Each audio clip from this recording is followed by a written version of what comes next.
Om Purnamadaha Purnamidam Purnat Purnamudachyate Purnasya Purnamadaya Purnamevavashishyate Om Shanti Shanti Shantihi Yo Antaha Pravishya Mama Vacha Imam Prashuptam Sanjeevayati Akila Shakti Daraswadam Nanyam Shtahasta Charana Shravanatvagadin Pranam Namo Bhagavate Purushaya Tubhyam Lashatu Srimadanandatirthenduruno Hridambare Yadvachaschandrika Swanta Santapam Vinikrintati Padavakya Pramanagnan Pranamya Shirasa Gurun Vyakarishye Yatabhotam Vishnu Tattva Vinirnayam.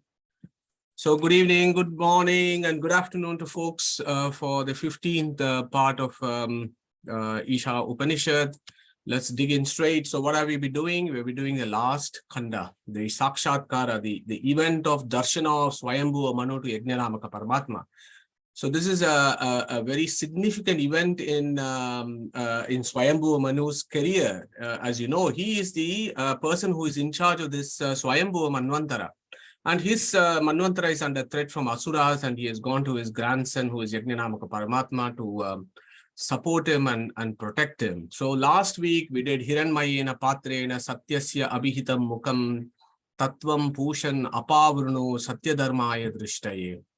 And we have done it in from various angles. So today what we are going to do is go to the second verse, and I'm quite determined to finish, to complete or do justice to the second verse, because it's an amazing verse. Of course, every verse in Isha Upanishad is just amazing from a philosophical perspective, but this one actually gives us how does it feel to be doing Aparoksha Jnana? How does it feel when you have Sakshatkara? And as I've told you before, whenever we do Upanishads, we have to get into the shoe of the seeker. So we have to get into the Swayambhu Manu's shoes, as it were, and try and experience how that Aparoksha Jnana is going to be. So before we do that, let's just have a quick recap of what we did last week. Hiranmayena Patrena Satyasya Abhihitam Mukam Tattvam Pushan Apavrunu Satyadharmaya Drishtaye. Here in this verse, as we saw last week, Swayambhu Manu is requesting Yagnavalkya Paramatma, remove this Paramachadika that is covering me and you. Move that screen, remove that screen, unveil that screen is the correct way of saying this. When I say apavrunu, what that means is, it doesn't mean destroy that screen. It means move that screen or the wheel. Yeah, so that is the literal meaning of apavrunu, where Swayambhu Manu is asking the Yagnavalkya Paramatma to move this Paramachadika. So we discussed these various aspects of ignorance, right? To move that Paramachadika, the screen, so that he can have a darshana of the Yagnavalkya Paramatma. And in the first line of this verse, he is of course saying, Hiranmaya, this golden plate, which is the sun. And behind the golden plate is the Surya Narayana. So remove that golden plate and show me the Surya Narayana. And he says, only Surya Narayana is capable of doing that. You and I, we cannot remove that plate, right? He has to shed his grace and remove this and show his true nature as Surya Narayana behind the sun. And similarly, for our Antaryami Drishti, we need the Paramatma's grace for that Paramachadika to be moved. So this one is important. The mantra to be contemplated when we have our Aparoksha Jnana. Okay. So moving to the philosophy of this. Okay. So what I am doing here is giving you a perspective of what is happening in the first verse, where he said, Hiranmayena Patrena Satyasya Abhihitam Mukam Tattvam Pushan Apavrunu Satyadharmaya Drishtaye. So we'll have to look at it from various angles, and this forum we do look at this in great detail. So what I've done here is, for our own benefit, I've looked at the monistic equation and I'm looking at the realistic equation as to how would this verse fit into these equations. When we look at the Hiranmayena Patrena Satyasya Abhihitam Mukam Tattvam Pushan Apavrunu Satyadharmaya Drishtaye. So in the monistic equation, as you know, and we have done sessions of that, is the ignorance, the primordial ignorance. The first event that happens is the primordial ignorance is on Brahman. Okay, so we need to be very, very careful when we read and understand Vedanta of how various schools are coming from. So in the monastic perspective, it is called Brahma Ajnanavada. The Ajnana, or the cosmic ignorance, falls on the Nirguna Brahman. Yeah, that is the first event. Yeah, we don't know when that event has happened, but that is the first event. That ignorance falls on the Nirguna Brahman. And that becomes Saguna Brahman. That Saguna Brahman in this equation is Yajnanamaka Paramatma. Okay, so this is the perspective that we understand when we look at it from a monastic lens. So Yajnanamaka Paramatma is also the Saguna Brahman or Sabala Brahman who has come from the superimposition of ignorance on Nirguna Brahman. Okay. Now further ignorance on the Sabala Brahman then becomes the Jivas, that is you and me. Okay. So in that sense, Svayambu Manu is a Jiva like you and me, and we are also Jivas. Okay, so everybody is a Jiva here. Yeah. So the Svayambu Manu is a Jiva. You and I, we are Jivas. Yajnanamaka Paramatma is Sabala Brahman or Nirguna Brahman. Okay. So this is where the tricky bit is for monastic schools. How are they going to resolve this from this particular verse?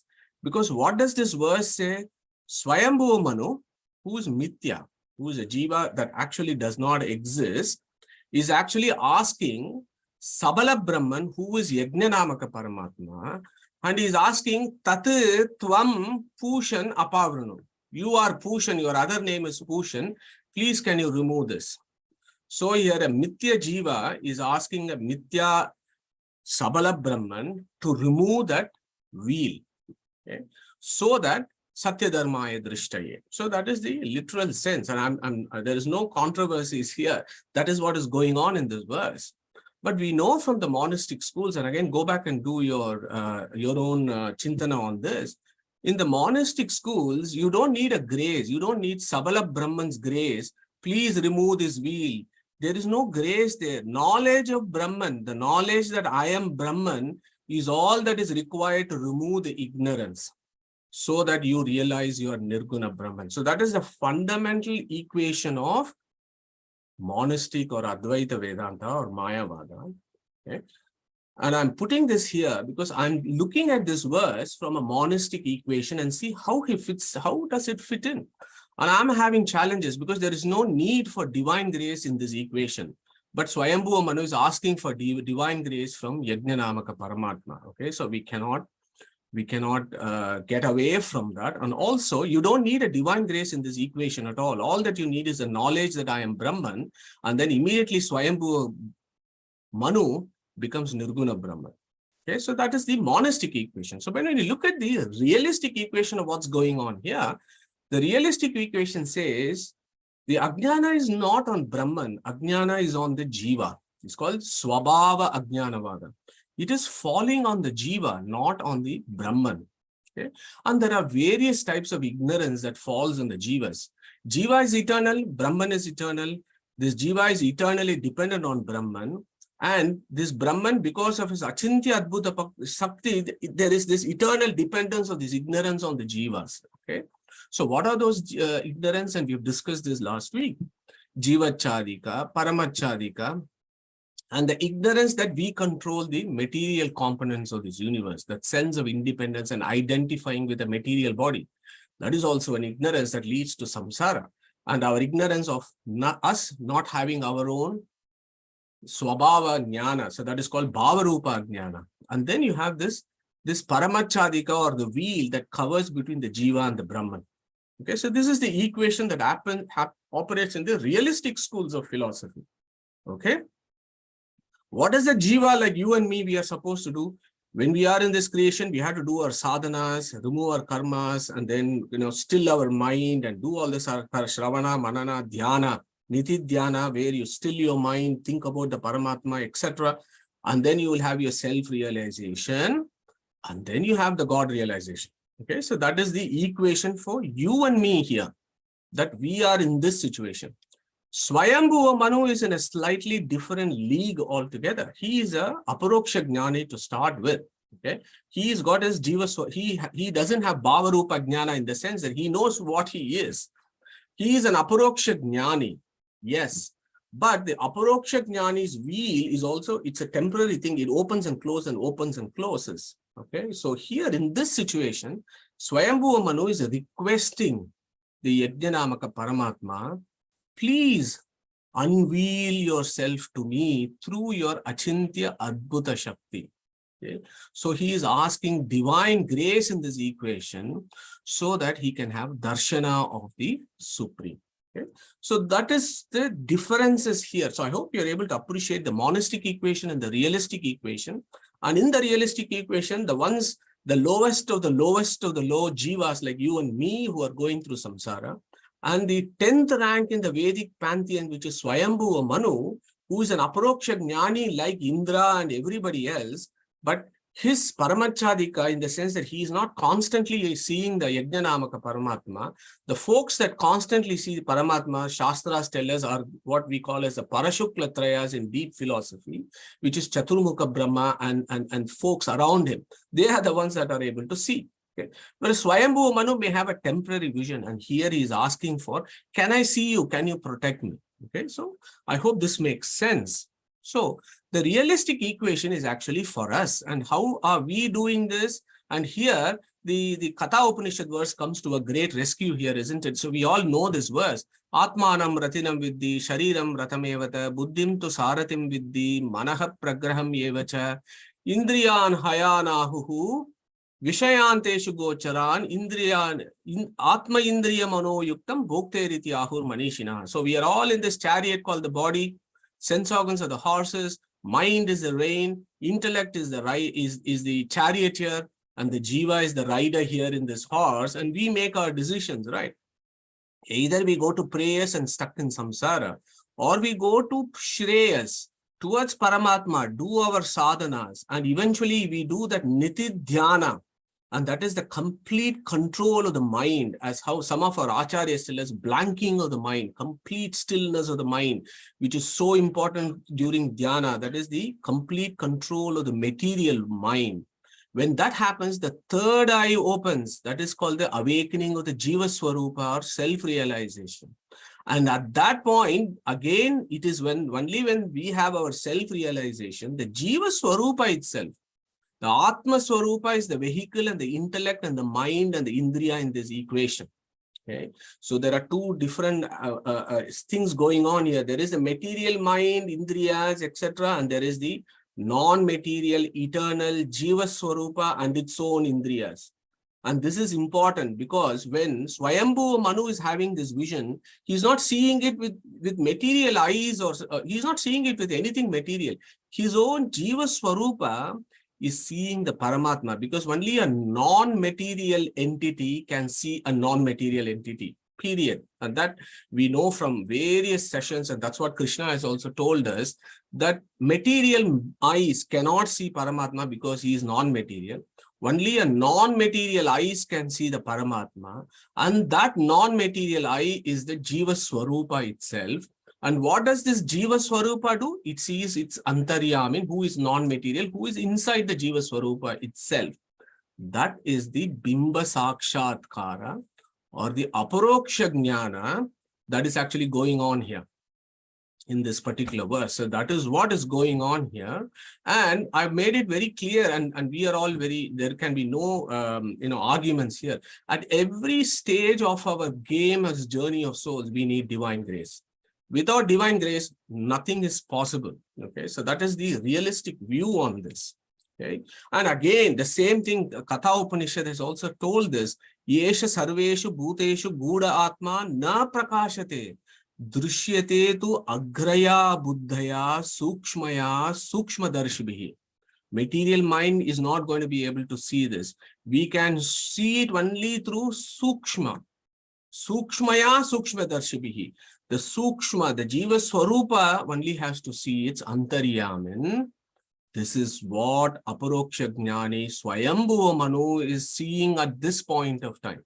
Okay, so that is the hidden core deep philosophy of the first verse, which we need to have in our mind before we approach the second verse in this particular khanda. So the question there is, when Aparoksha jnana is happening. The wheel is opening. So imagine yourself, you are that person and the wheel is now opening and you're seeing your antaryamin. The grace has happened and you are seeing this antaryamin. What is that Svayambu or Manu is seeing here?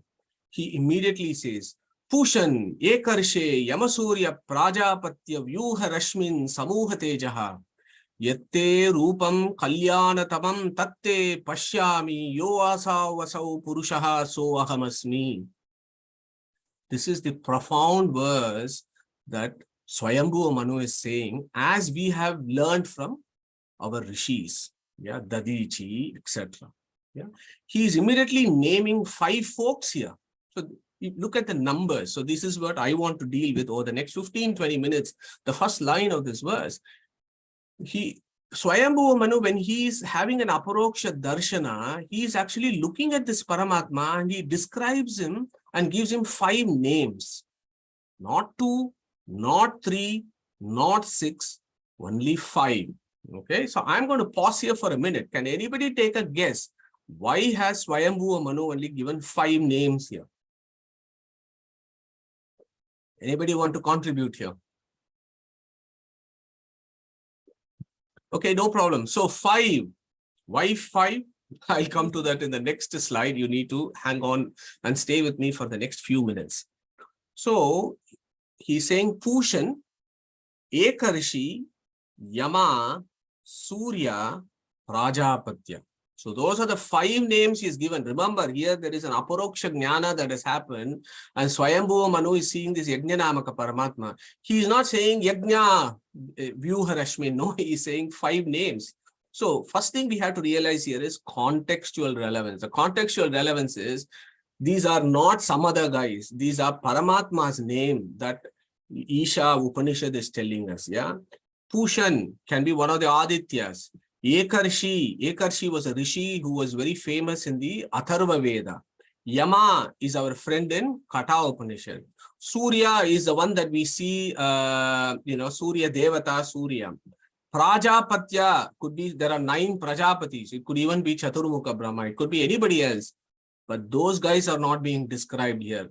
What is being described here is the names to celebrate a certain attributes of Paramatma. Okay, so that is what is called Sarva Shabda Samanvaya. There is no point in taking these guys representing somebody else. When Swayambhu Manu is seeing Yagnanamaka Paramatma, he is not going to give names for others. Yeah, that is irrelevant. So what does Pushan mean?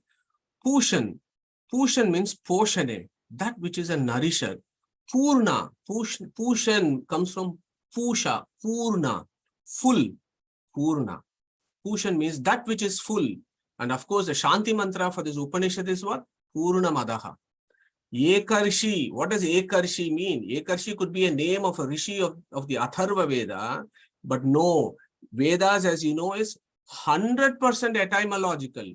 So Eka should be separated into Eka and Rishi. Eka means what? Pradhana. There is only one like him, nobody like him. He is the highest, he is the supreme. Yeah, Eka, Ekameva Advitiyam. Eko Devaha. Upanishads talk about this Paramatma as Eka in so many places. And the meanings are many, of course, for Paramatma. But here Eka means the independent, unique, the highest.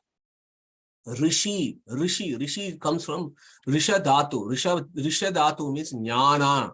Why do we call somebody as a Rishi? Because he is knowledgeable. Yeah, Rishi comes from Risha Dhatu, which is Jnana. Okay, so the supreme knowledgeable.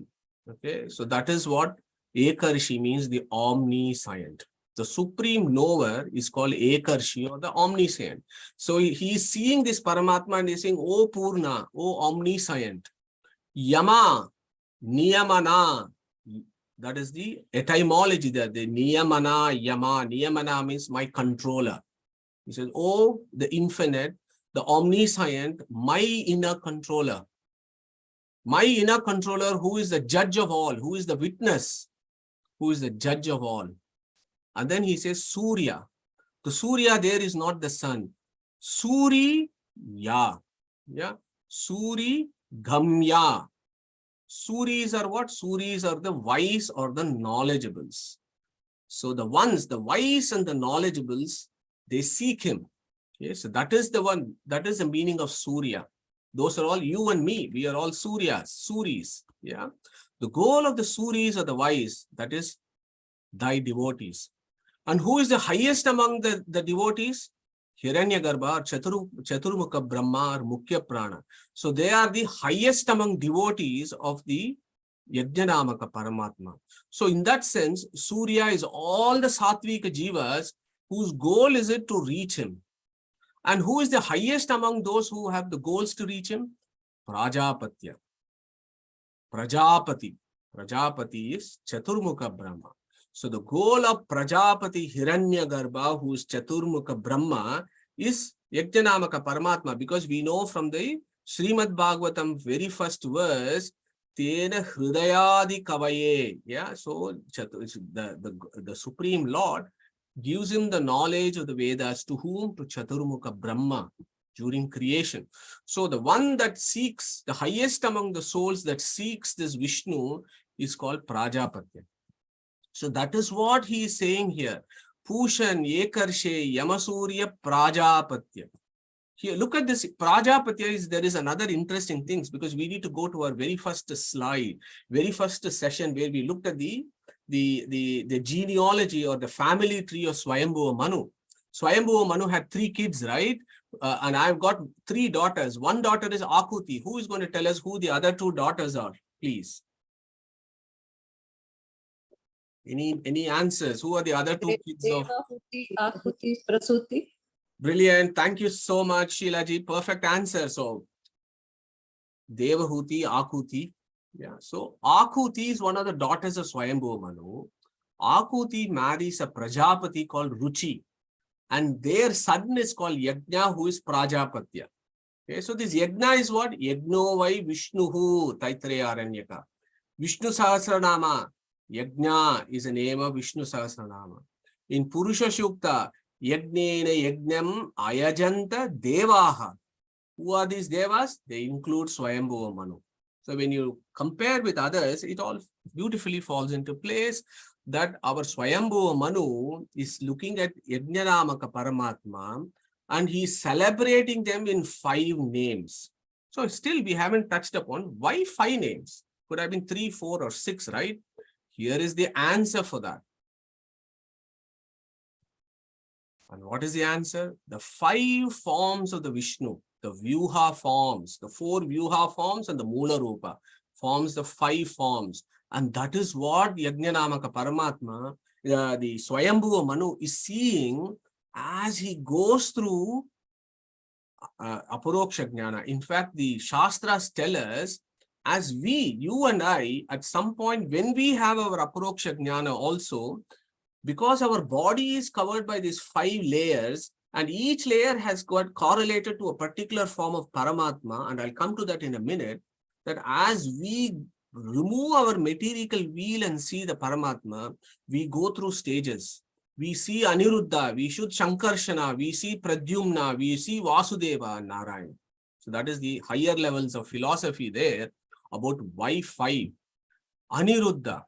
Aniruddha is denoted by Pushan, Sankarshana by Yama, Pradyumna by Ekarshi, Vasudeva by Surya, Narayana by Prajapati. Is this just a statement or there is etymology to that? And yes, there is etymology. Pushan, Ekarshi, Yama, Surya and Prajapatya, in one etymology, they actually describe that. Okay. Pushan. Pushan means Poshane. Poshane means that which sustains. Sustains what? The material universe and you and I. That gives us that sthiti. Yeah, that is Aniruddha. Look at our Pindanda. We got 5 koshas, right? Annamaya, Pranamaya, Manonmaya, Vijnanamaya, Anandamaya.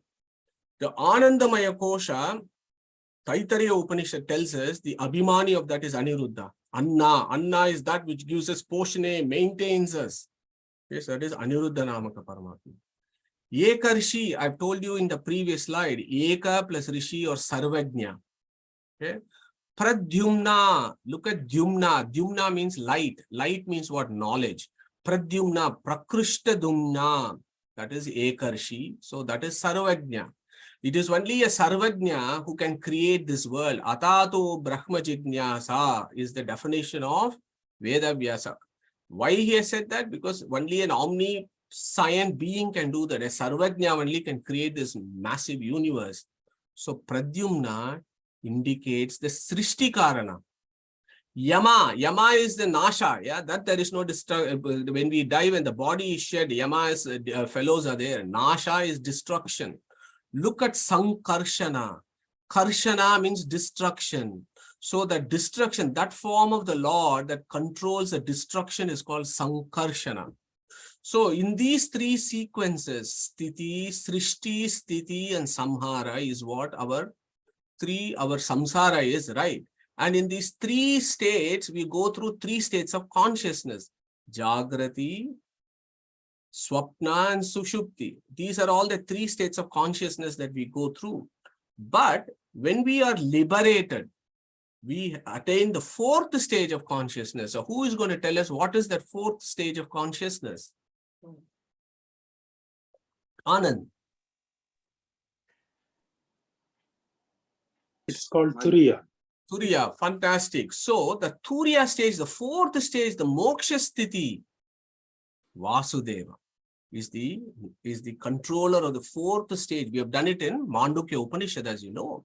And then, of course, in Vaikuntha is Narayana himself, which is Prajapatya, who is Narayana, because he is the father of Chaturbaka Brahma. Okay, so in that sense, these five names are profoundly significant because it gives us meanings in various levels. Yeah, one is celebrating the greatness of Paramatma himself in 5 different words, and then correlating those 5 words with 5 names of the Paramatma with the Vyuha forms and the Mula Rupa of the Paramatma. Okay, and also understanding what Taittiriya Upanishad, Brihuvalli and Brahmandavalli, they talk only about this, about the 5 koshas, Annamaya, Pranamaya, Manonmaya, Vijnanamaya, Anandamaya kosha, which is what Annamaya is made of what? Aap and Prithvi. Pranamaya is made of what? Vayu, Tejas and Akasha. Manonmaya is Manas, Buddhi, Ahankara. Vijnanamaya is Chitta. Anandamaya is Chetana. And each aspect of this is under the control. After all, this Paramatma is pervaded everywhere, right? In each of these koshas, he pervades, and our Vedas give them a name. Not that somebody has given Paramatma a name. It is for us to understand those specific qualities for our contemplation. Okay? That is the approach 2. And then, of course, there is the approach 3 here, which is Antaryami yadi Deivadishu tad dharma vyapadeshat. So there is a sutra of Badarayana. Wherever in the Vedas you see the names of somebody else. If there is a name Surya, if there is a name Yama, or if there is a name Indra, if there is a name Agni, if those names come, you look at the context and then you use this equation given by Veda Vyasa. What is that equation? Antaryami yadi Deivadishu tad dharma vyapadeshat. In all these fellows, Pushan, Ekarshi, Yama, Surya and Prajapati of the previous slides, there is this Paramatma who is there as their Antaryamin. This Antaryamin has Pushan, Ekarshi, Yama, Surya and Prajapatya. That is why these fellows have got these names. Okay, so that is a very, very, very important sutra of understanding how to interpret the Upanishads and the Vedas. If we don't understand this equation, as what Veda Vyasa has said, we will get all sorts of perverted meanings of the Vedas. So when Veda says Agni Mile Purohitam, that Agni is not material Agni, that Agni is not the Agni Devata. That Agni is, in the Agni Devata, there is an Antaryamin. That Antaryamin is Agni Narayana. And even before that Agni Devata, there is the Prana Agni. And inside the Prana Agni is the Agni Narayana. So that is the Antaryamin. So that is how we should approach the Vedas. If we don't do this, we will get all sorts of, unnecessary meanings, and we need to be very, very careful. So what I have done by taking the first line here is, Pushan Ekarshe Yamasurya Prajapatya. We have dealt with the various aspects of philosophy here. So what does he say in the next line? Vyuharashmin samoha tejaha. So he is actually seeing this Paramatma, the wheel is opening, he's beginning to see, and he is saying at that point, Vyuha Rashmin Samoha Tejaha. So Rashmin and Tejaha, they look like similar words, but they actually have different context here. So let's me very briefly go through this because we are all very familiar. I've already described this during the initial phases of today's session. So Vyuha means, previous verse we had the Vyuha, various Vyuha forms. So that is interesting, right? So again here Swayambu puts Vyuha Rashmin. What does that Vyuha means? Vyuha can have two meanings here. One which expands or spreads, or remove. Okay? Vyuha also means remove. So Vyuha Rashmin means remove the sun rays. All this golden plate that is being described in the first verse, he's saying, move the sun rays, I can see you. I'm seeing you as the sun rays are moving away, the golden disk is moving away. The other way, the deeper philosophies that our gurus teach us here is, what are those rays? We said rays always means light. Light means knowledge, right? And there are two ways in which you can get knowledge. You can get knowledge by using your external material things like your indriyas and manas. That is called vritti jnana. Okay? And if you remember our Yagnavalkya, what does he said? Shravana, Manana, Niti Dhyana. So when you go into the deepest of meditation, what you are supposed to do is, you are supposed to still the vritti jnana. Your mind has to come to that asamprajnata sthiti state, as Krishna describes it.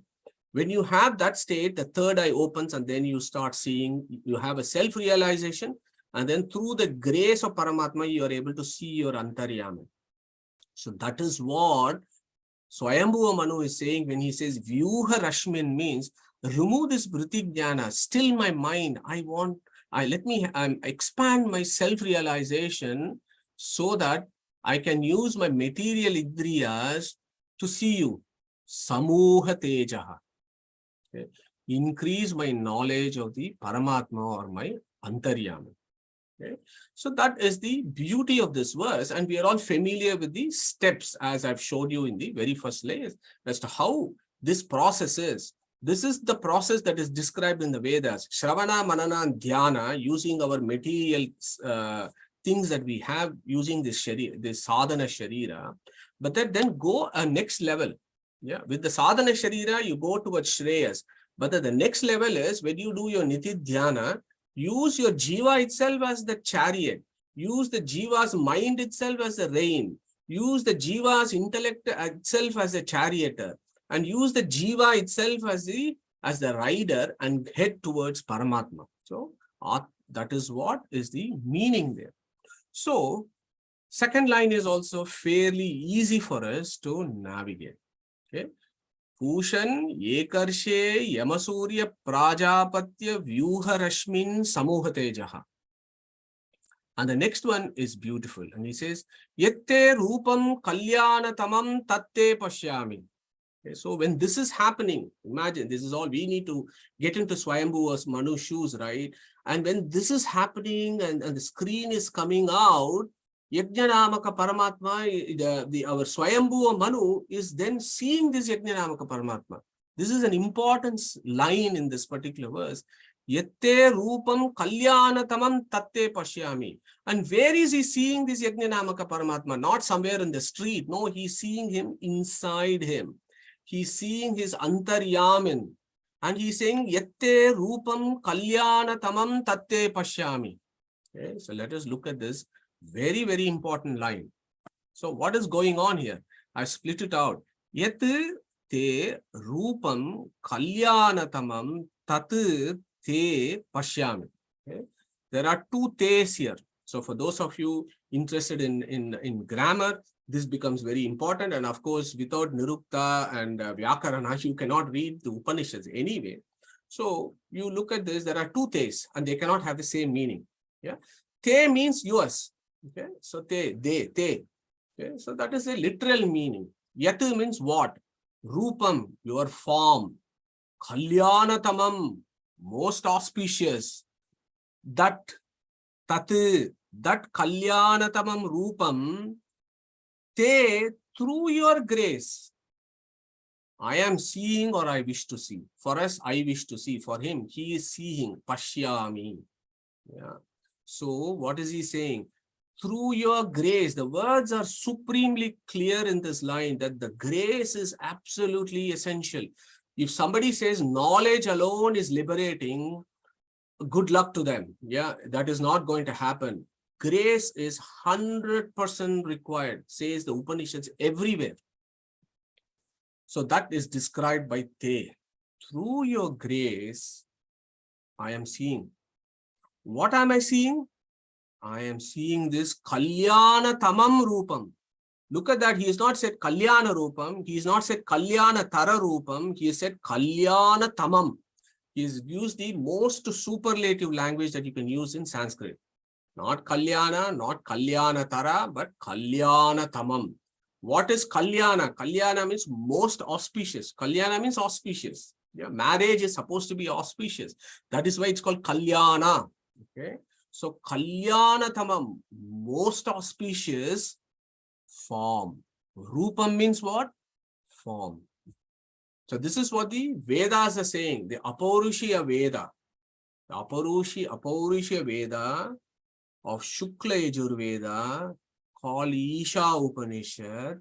The Rishis of this can be Dadichi, Svayambu, Manu, and so on. Yeah. And they are describing this. Hayagriva Namaka Paramatma has recited this to Chaturmukha Brahma. Yeah. And this is an Apaurushya Veda of supreme authority, which is defectless. That is saying that this Yajnanamaka Paramatma is being described as Kalyana Tamam Rupam. Okay, so that opens up a bit of philosophy, and I just want to pause for a minute there for us to think about this. So when Svayambu Manu is saying, when the Vedas are describing Kalyana Tamam Rupam, we have this problem, or I wouldn't say as a problem, but a different schools of interpretation that this Brahman is actually Nirakara and Nirguna. He has no form and he's got no gunas. And there are some folks who say he has a form, Sakara, and he has infinite gunas or Saguna. So I just want to pause and get us all thinking about this problem as to how do we resolve this. And we have discussed this before. So maybe one of you or two of you or many of you can take up this equation. Non-material. Okay, so Jamuna is saying non-material. Anybody else wants to contribute here, please? He is omnipotent, so he can take any form that he desires. Yeah, that's good. Thank you, Sushit. Anand? Yeah, his form is pure consciousness. Gnana, we call it Gnananandamaya, full of knowledge, full of bliss. And when you say Saguna, he's full of positive attributes. When you say Nirguna, there are no negative attributes to him. So similarly, when you say Sakara, it's all positive things. I hope I made it. Yeah, thank you, Anand. Thanks for those excellent contribution. Anybody else wants to chip in here? Okay, if there are no further contributions, I'll carry on. So absolutely right, Sushrut and Anand got it spot on.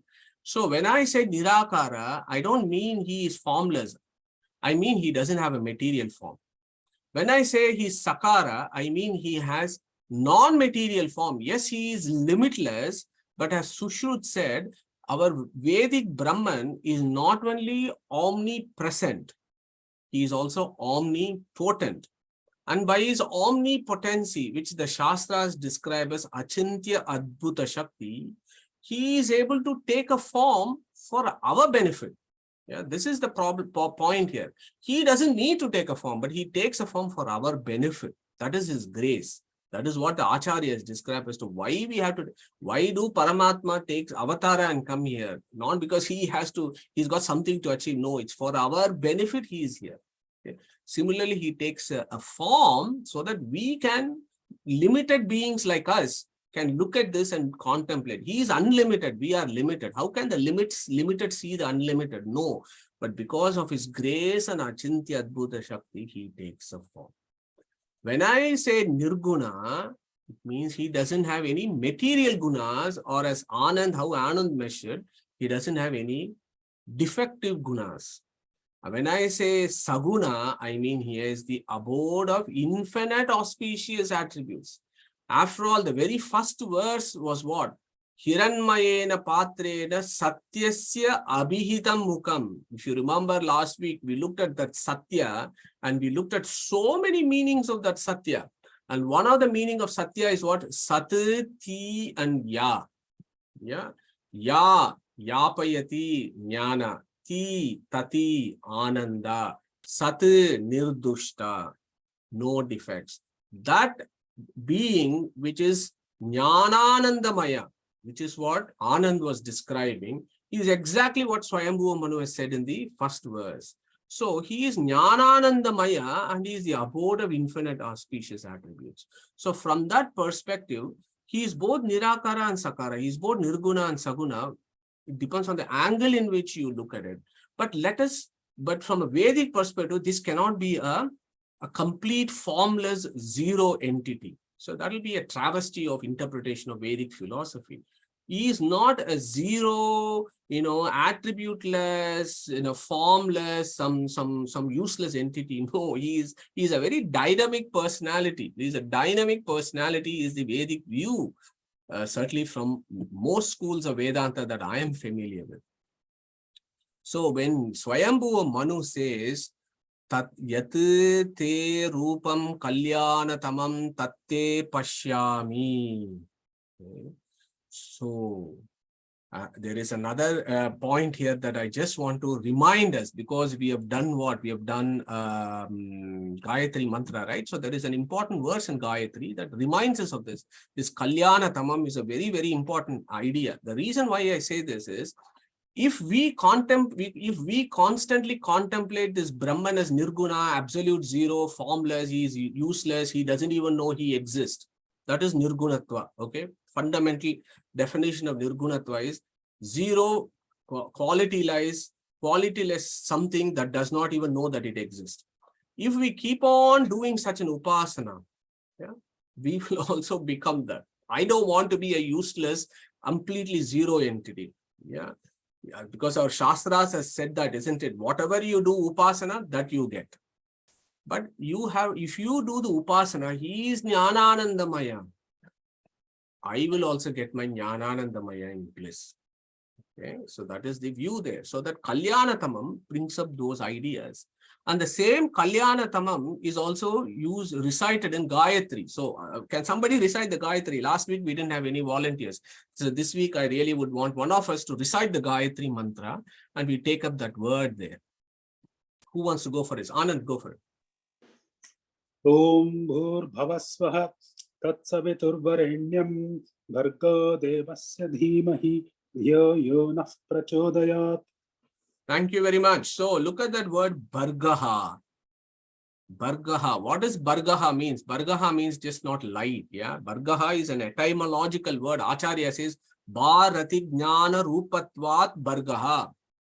Bharati Gha is Bhargaha. Ba is light. Gha, Rati is Ananda. Gha is Jnana. So this being who is behind the sun, which is what Svayambu Manu is celebrating here, he is a Jnananandamaya. Yes, that is what Bhargaha there means. And that is exactly what Kalyanatamam Rupam means. Yeah.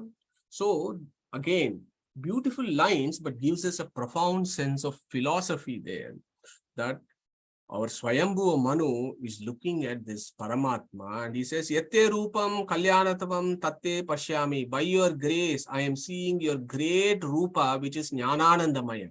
And who is seeing? The Svayambu Manu, Jiva. The Jiva, which is non-material, is seeing that Antaryamin who is inside him and then celebrating him as Kalyanatamam Rupam. And that Kalyanatama Rupam is what? Pushan Ekarshe Yamasurya Prajapatya. We know that Paramatma's forms, his angas, there is no difference. Vyuha forms, avatara forms, Mula Rupa, Antaryami Rupa, they are all pretty much the same. That is why this Upanishad has said, Purna Madaha, Purnamidam, Purnat, Purnamudachete, Purnasya Purnamadaya, Purnameva Avashishyate. That is talking only about the various forms of the Lord. Okay? And that is supremely relevant for this particular verse, that everything is Jnananandamaya forms of the Lord is what I am seeing. Antaryami Rupa is what I am seeing. Hold on to that idea, because that is very, very important. Because when this Svayambu Manu is seeing this, okay, so when this Svayambu Manu is seeing his Antaryamin, he immediately puts the next word, which is one of the most important verses of this particular section. Yo asavasau purushaha so ahamasmi. Okay? This has captured the imagination of various bhashyas and acharyas. So I will have a go at it for the next 15-20 minutes and try and give you a very interesting perspective of what this aham and asmi is. Okay, so to understand what that aham and asmi is, you need to have a view of what these words mean. Yeah. Yo asavasau purushaha so ahamasmi. Yeah. So again, see, in the previous verse, he had used te twice. Here he is using asau twice. The te there had two different meanings. And here asau has to have two different meanings. Okay? Vedas are very, very clear. There is no tautology. There is no repetition. It is only our mistake if we think there are repetitive words in the Vedas. No, each word has got a different meanings. Okay. So what does that mean? Yaha asau purushaha saha asamsmi. Okay. So used twice, and so it has to have two different meanings. Let us look at what those two different meanings of asau is. So asau in Sanskrit grammar can have two. It can be a demonstrative pronoun as a third person, or it can be a locative singular. Okay? So I'll tell you what the demonstrative pronoun or a third person is. Where you point this cartoon, this figure here clearly mentions, when you put a finger and say that's sun, that is asau. You know that one? Asau. To point to something or someone is called asau. So in the first verse, as you know, he is describing this Hiranmayena Patrena, isn't it? So that sun, asau, that is exactly what Taittiriya Upanishad says. Sayashchayam purushe yaschasau aditye ekaha. Sayashchayam purushe yascha asau aditye sa ekaha. Beautiful verse of Taittiriya. We'll do it maybe at some point.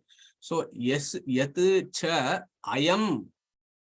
Ischa asau aditya. Asau there is there, aditya. So asau there means aditya, which is very relevant here. So the one meaning there is that being which is inside the aditya. That is what that means. That is also a purusha, right? So that the Gayatri that celebrates, and we know from Chandogya Upanishad, we did last week, the Chandogya Upanishad gives a definition of who the Gayatri is. And it says Gayate cha taye cha, and it actually gives internal evidence and talks about Purusha Shukta. So Gayatri is Purusha Shukta.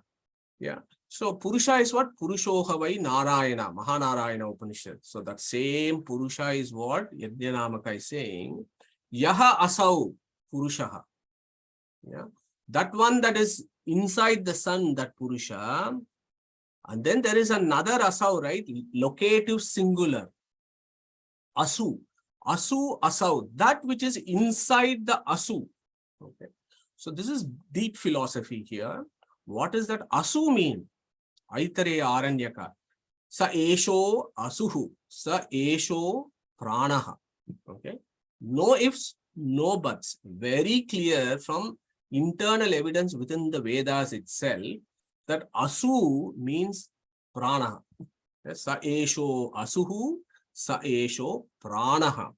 So here Svayambu Manu, remember in that verse, if you remember, Matarishwa dadati, tasmin apo Matarishwa dadati. He has not forgotten his guru. Svayambu Manu never forgets his guru. We forget our gurus, but Svayambu Manu never does it in Ishavasya Upanishad. There he said, tasmin apo Matarishwa dadati. Here he says, That Antaryami who is there in Aditya is the same Antaryami who is also in my Guru. Who is my Guru? Mukhya Prana. Sa esho asuhu, sa esho pranaha. Antaryadi tad dharma vyapadeshad. Antaryami yadi deivadishu tad dharma vyapadeshad. Never forget that sutra of Antaryami. This is the master stroke of Veda Vyasa. So here, I hope you are again able to appreciate these different levels of understanding of asu there. Asau is very important word.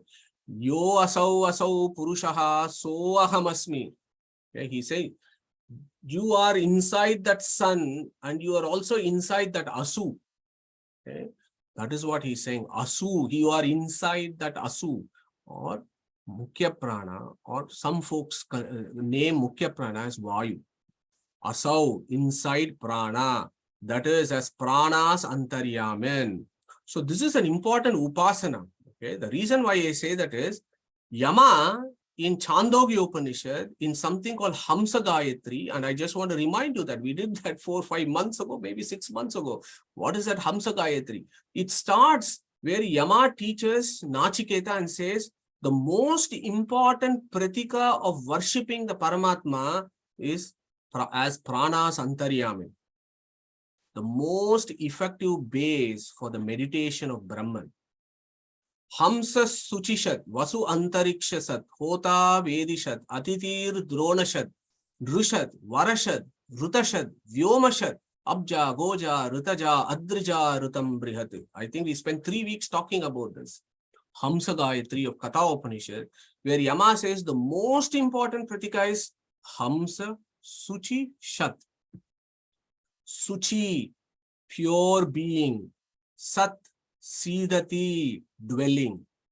Who is dwelling in this pure being? Hamsaha. Hamsaha Suchi Shat. What is Hamsaha?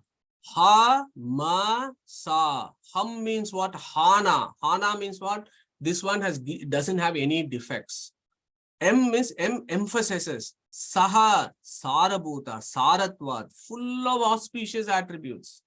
So this Hamsa Namaka Paramatma is inside this Shuchi, which is what Yo Asau Purushaha literally means. So that is the Samanvaya there of Isha Upanishad and Katha Upanishad.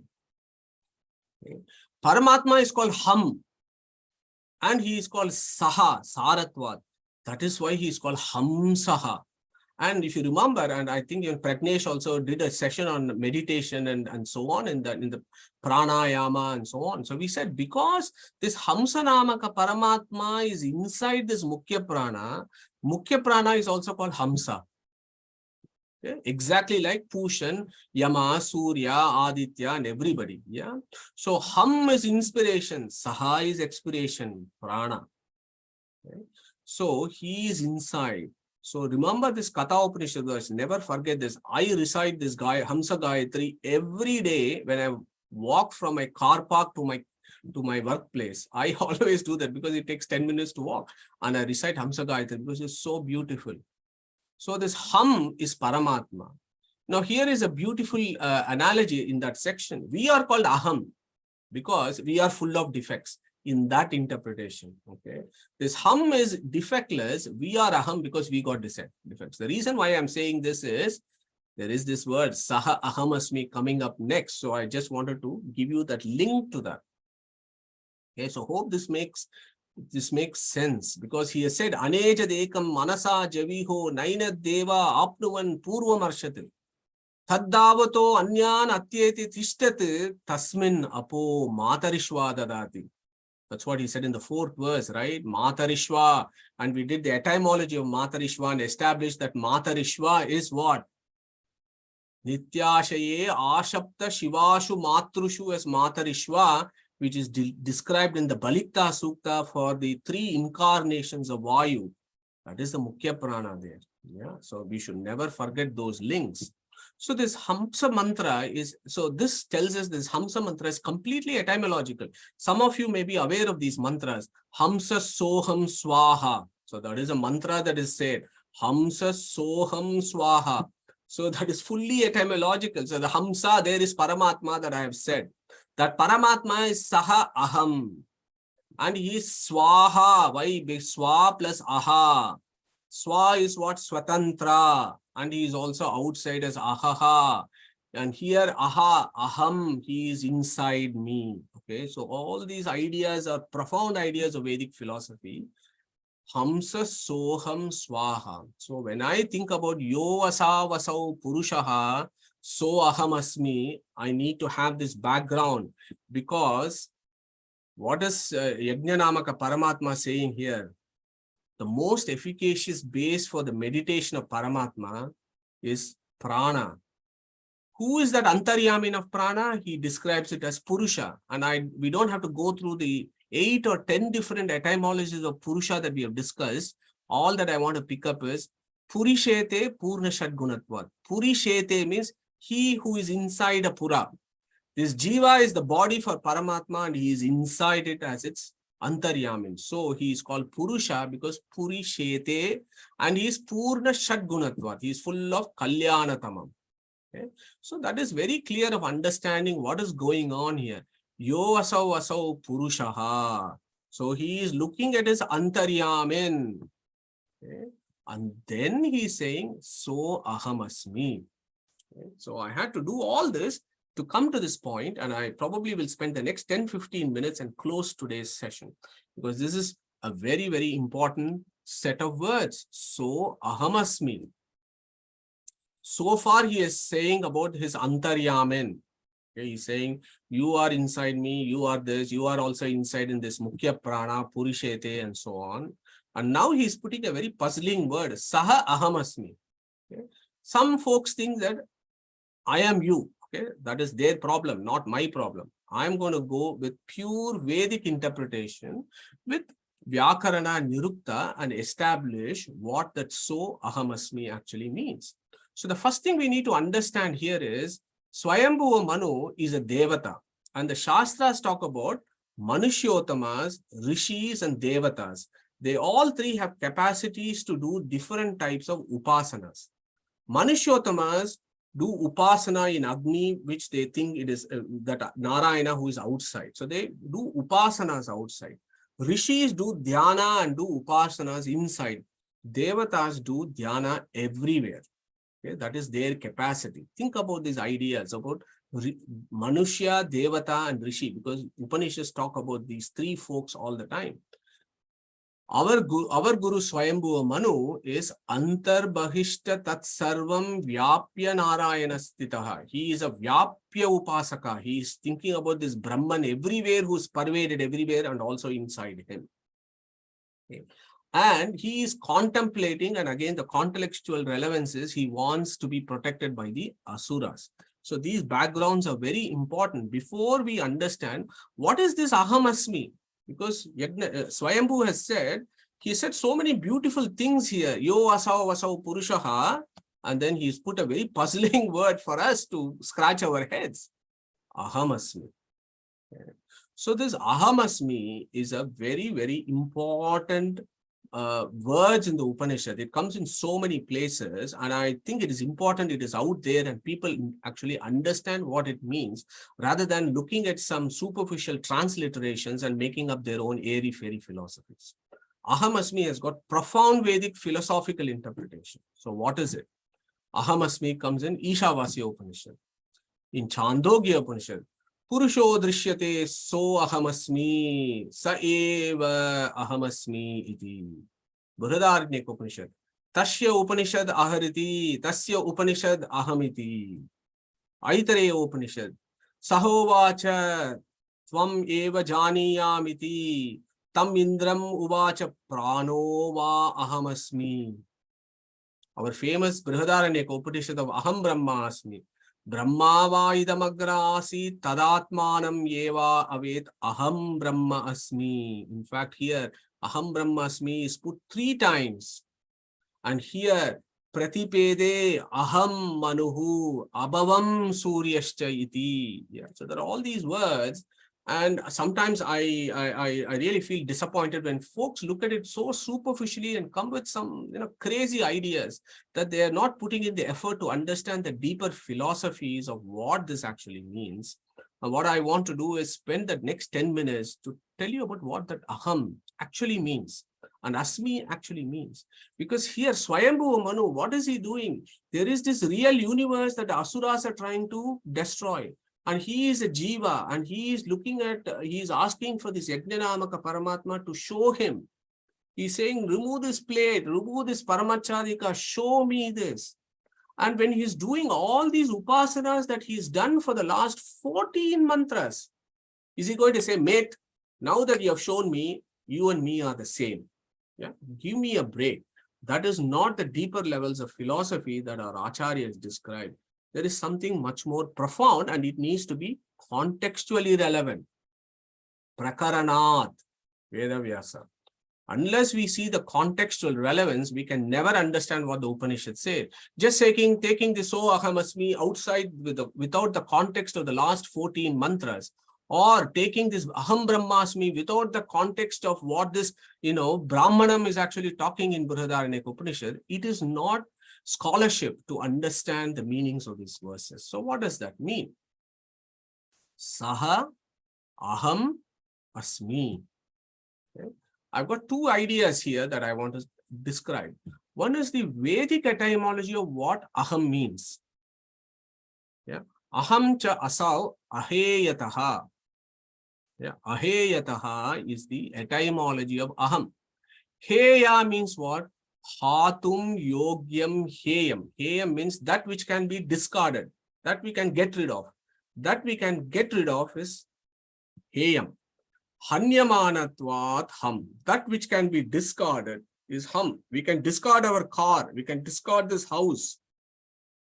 We can discard our job. That is ham. Opposite of ham is aham.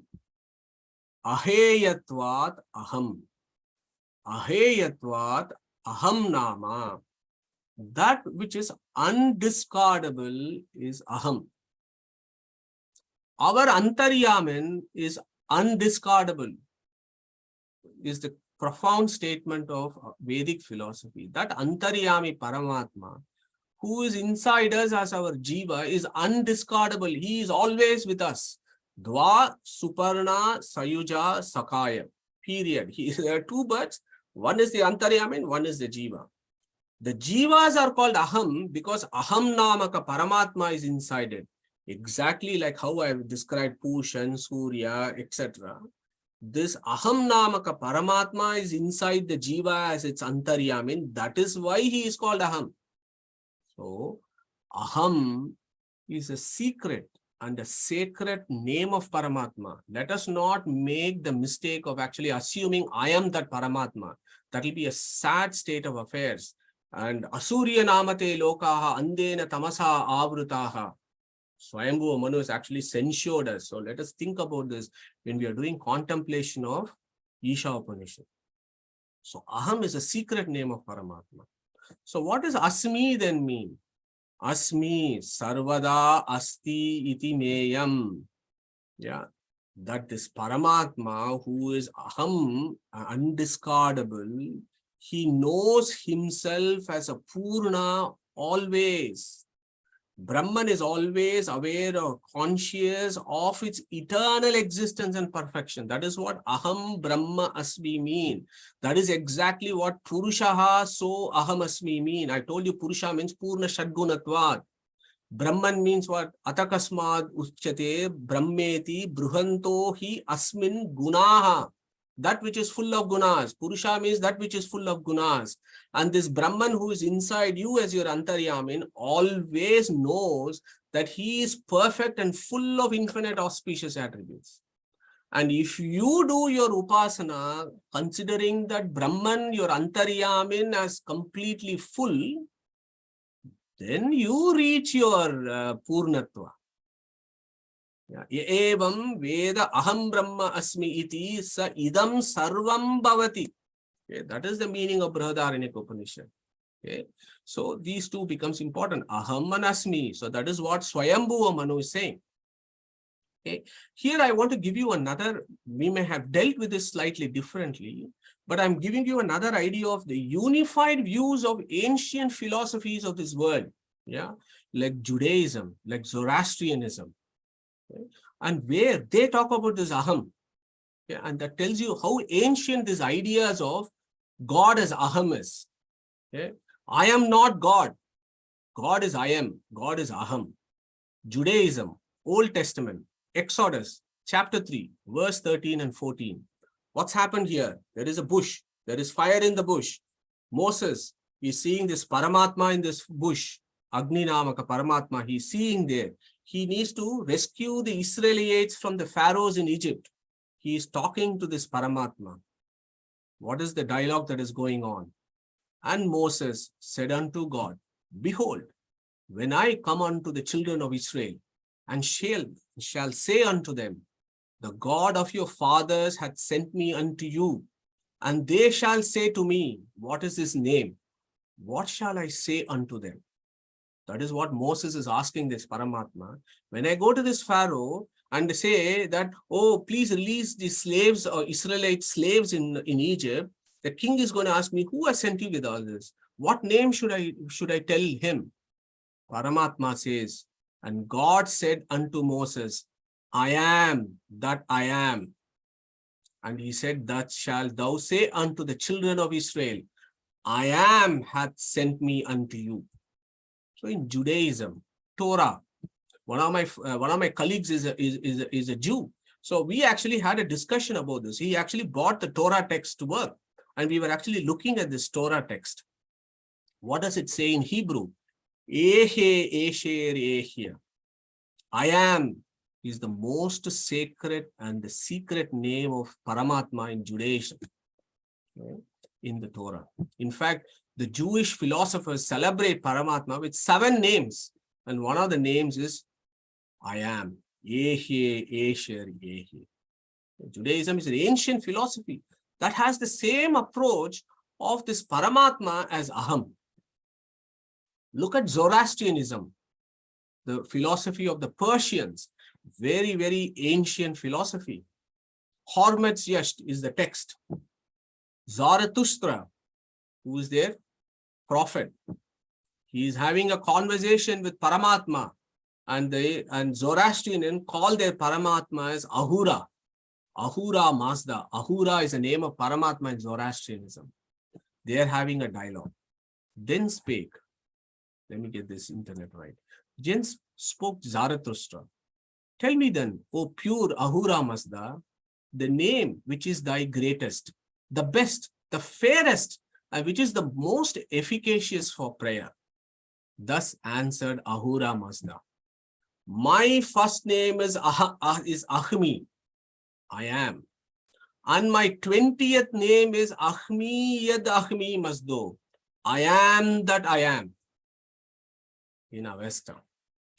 The same thing, I am that I am of Judaism is the same I am of the Zoroastrianism, is the same as So Ahamasmi of Ishavasya Upanishad, is the same as Aham Brahmasmi of Brihadaranyaka Upanishad. Okay.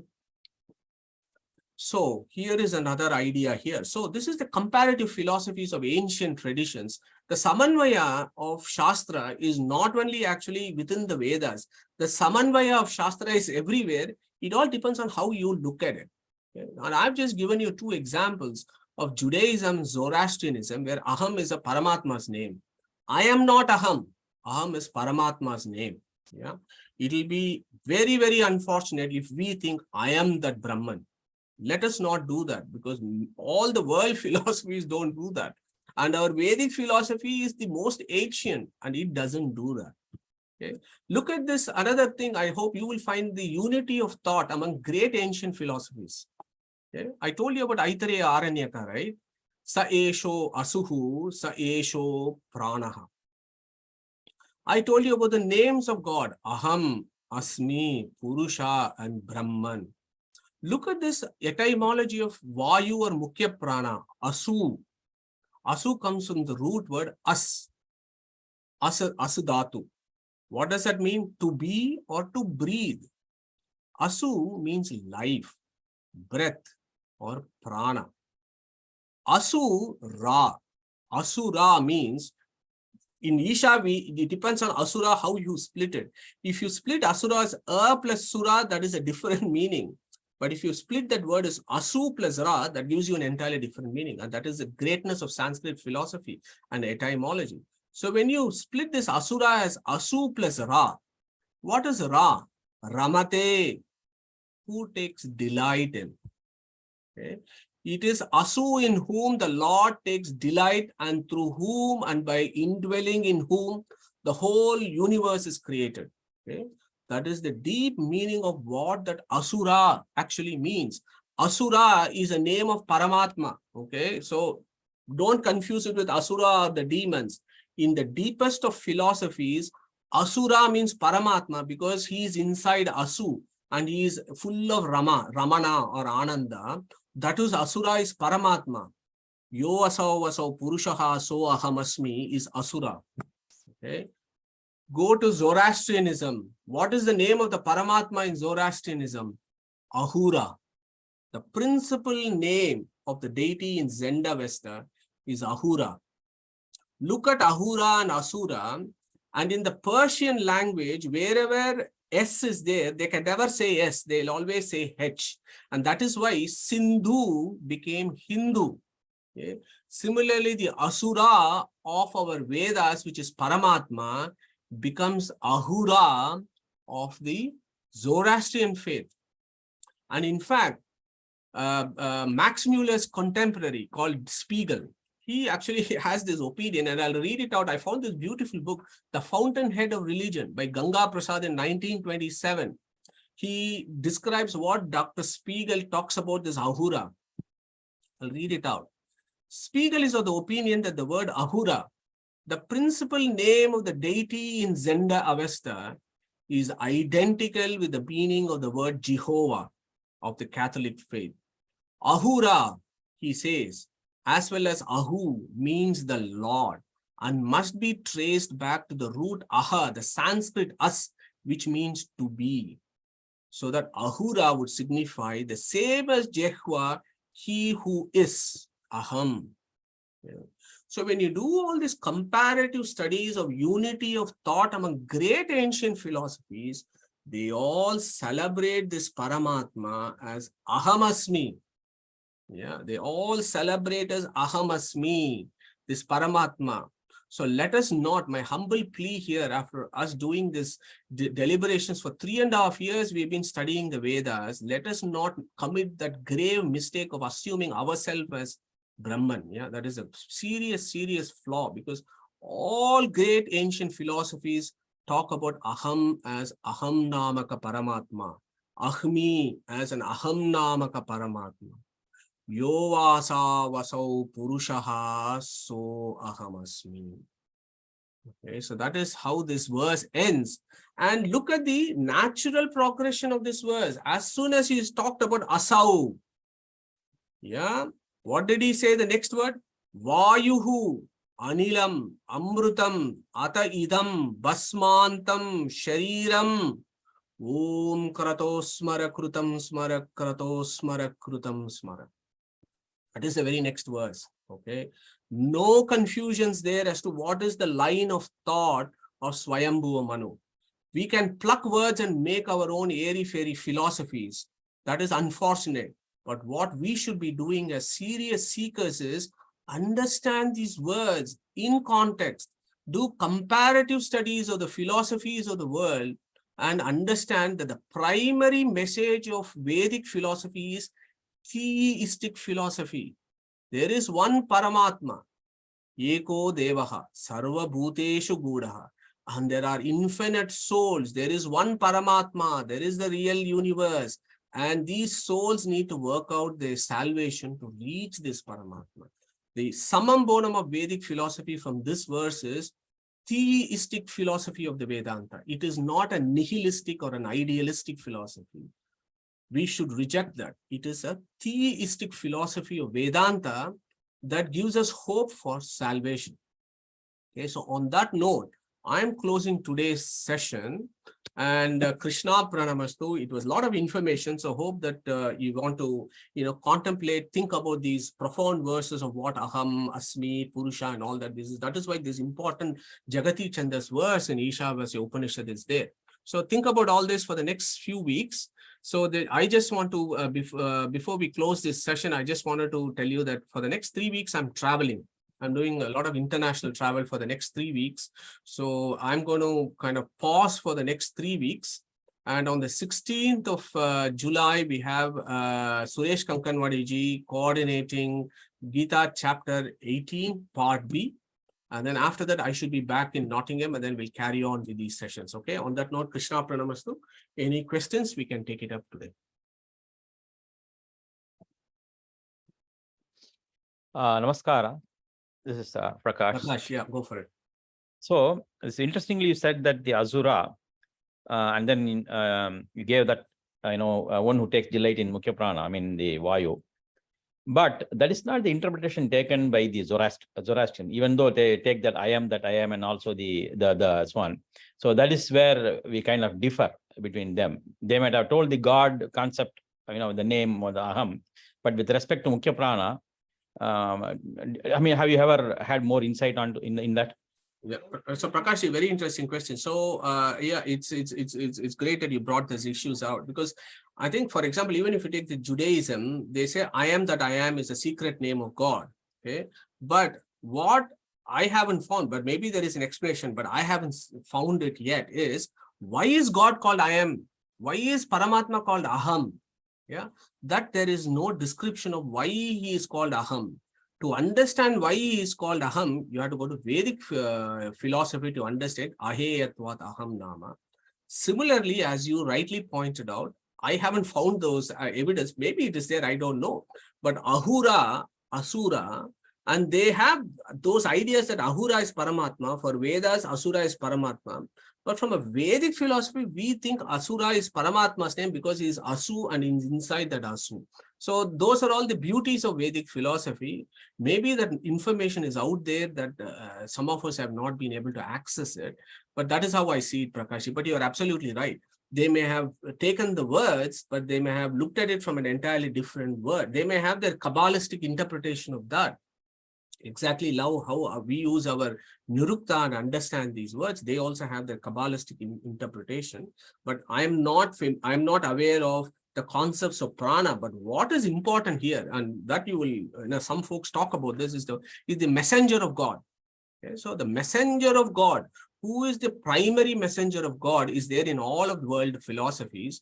And some folks think Mukhya Prana is the primary messenger of God for certain schools of Vedanta. And in Catholicism, it is the Christ. And in Judaism, it is Moses and so on. So there are those kind of parallels that you can see. But I think we should stop at that level and try and see maybe there is unified of thoughts by great rishis. Whatever faith they may be, they are rishis because rishis are knowledgeable people, right? So I hope that answers your question. Thank you, Jay, because, I mean, I've also done some kind of manana on this, I mean, some reading, but it is very interesting that you brought out all these things. Thank you very much. Thank you, Prakash. It's Neeta here. Yeah.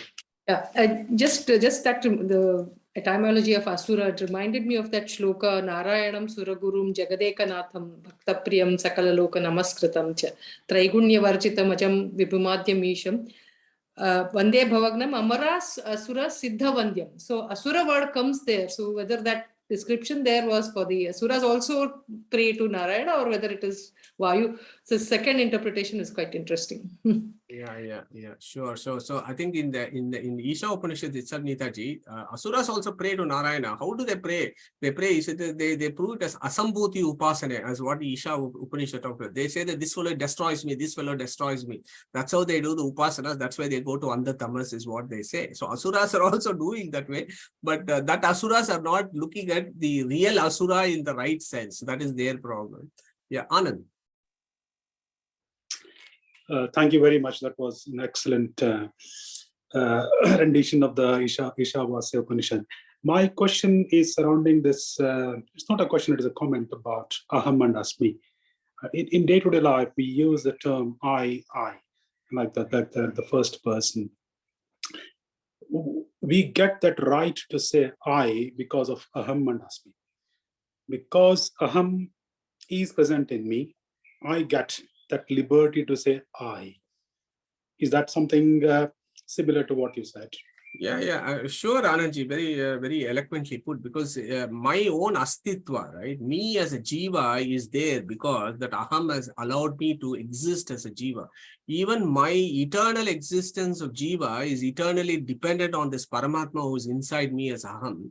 And that is why I am getting that aham. But what we have forgotten is, we have forgotten that aham is inside me. No, we have said we ourselves are aham, and therefore we are doing all this enjoying of the external world. Therefore, we are going into samsara is one way looking at it, but absolutely right.